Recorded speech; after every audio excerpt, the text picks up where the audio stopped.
السلام علیکم ورحمۃ اللہ وبرکاتہ۔ امید آپ سب خیریت سے ہوں گے۔ کل کے سلسلے میں ہم نے حضرت موسیٰ علیہ السلام کے عصا کے مبارک تفصیل سنی۔ آج انشاءاللہ الکریم اسی کے سلسلے کو آگے بڑھاتے ہیں کہ حضرت موسیٰ علیہ السلام کا پہلا واقعہ ہم نے جو سنا وہ تفصیل ذکر کی۔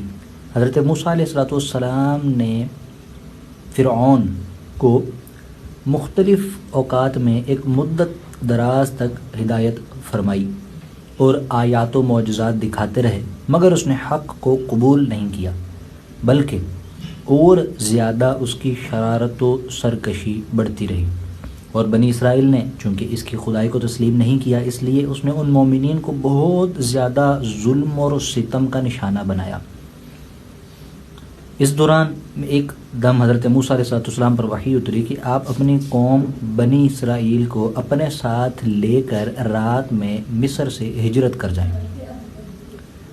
چنانچہ حضرت موسیٰ علیہ السلام بنی اسرائیل کو ہمراہ لے کر رات میں مصر سے روانہ ہو گئے۔ جب فرعون کو پتہ چلا تو وہ بھی اپنے لشکروں کو ساتھ لے کر بنی اسرائیل کی گرفتاری کے لیے چل پڑا۔ جب دونوں لشکر ایک دوسرے کے قریب ہو گئے تو بنی اسرائیل یہ فرعون کے خوف سے چیخ پڑے کہ اب تو ہم فرعون کے ہاتھوں گرفتار ہو جائیں گے، اور بنی اسرائیل کی پوزیشن بہت نازک ہو گئی کیونکہ ان کے پیچھے فرعون کا خون خوار لشکر تھا اور آگے موجے مارتا ہوا دریا تھا۔ اس پریشانی کے عالم حضرت موسیٰ علیہ السلام مطمئن تھے اور بنی اسرائیل کو تسلی دے رہے تھے کہ جب دریا کے پاس پہنچ گئے تو اللہ تبارک و تعالیٰ نے حضرت موسیٰ علیہ نبینا و علیہ السلام کو حکم فرمایا کہ تم اپنی لاٹھی دریا پر مار دو۔ حضرت موسیٰ علیہ السلام کو حکم فرمایا کہ اپنی لاٹھی دریا پر مار دو۔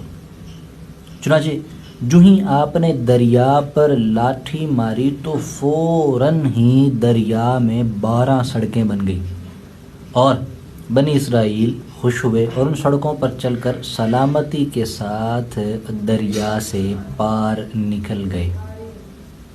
فرعون جب دریا کے قریب پہنچا اور اس نے دریا کی سڑکوں کو دیکھا تو وہ بھی اپنے لشکروں کے ساتھ ان سڑکوں پر چل پڑا، مگر جب فرعون اور اس کا لشکر دریا کے بیچ میں پہنچا تو اچانک دریا موجیں مارنے لگا اور سب سڑکیں ختم ہو گئیں اور فرعون اپنے لشکروں سمیت دریا میں غرق ہو گیا۔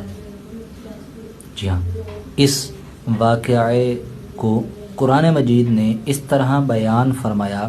پارہ 19 سورۃ الشعراء کی آیت نمبر 61 تا 67۔ فرمایا پھر جب آمنا سامنا ہوا دونوں گروہوں کا، موسیٰ والوں نے کہا ہم کو انہوں نے آ لیا۔ موسیٰ نے فرمایا یوں نہیں، بے شک میرا رب میرے ساتھ ہے، وہ مجھے اب راہ دیتا ہے۔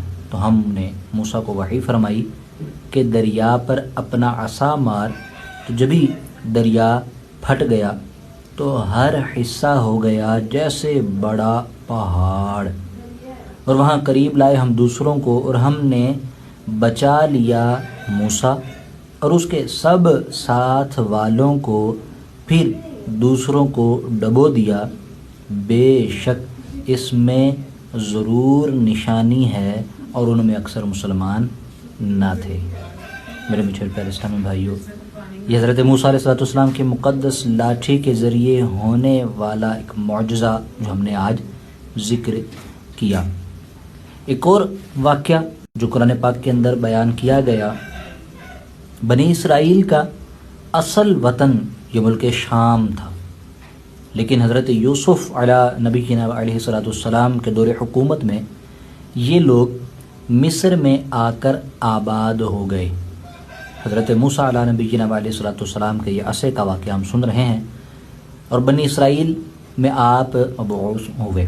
حضرت یوسف علیہ السلام کے دور میں جو لوگ بنی اسرائیل تھے یہ مصر میں آئے، آباد ہوئے، اور ملک شام پر قوم عمالقہ کا تسلط اور قبضہ ہو گیا جو کہ بدترین قسم کے کفار تھے۔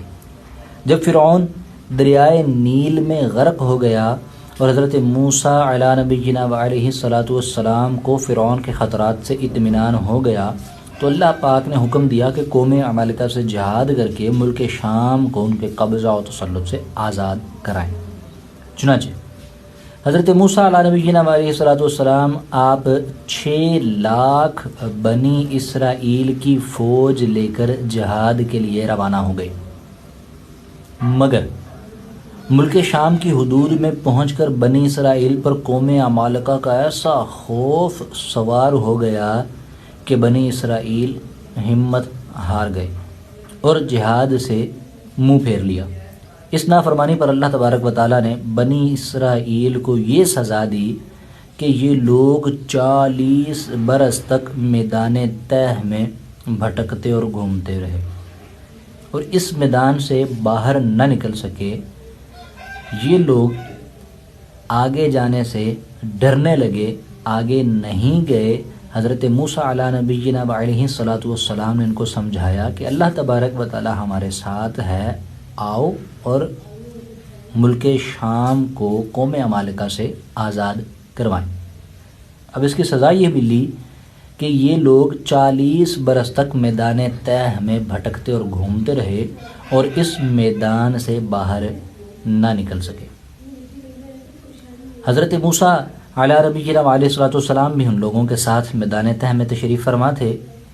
جب بنی اسرائیل اس بے آب و گیاہ میدان میں بھوک اور پیاس کی شدت سے بے قرار ہو گئے تو اللہ تبارک و تعالیٰ نے حضرت موسیٰ علیہ نبینا علیہ الصلاۃ والسلام کی دعا سے ان لوگوں کے لیے کھانے کے لیے من و سلوہ آسمان سے اتارا۔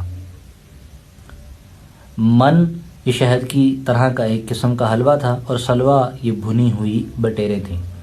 کھانے کے بعد یہ لوگ پیاس سے بے تاب ہونے لگے اور پانی مانگنے لگے۔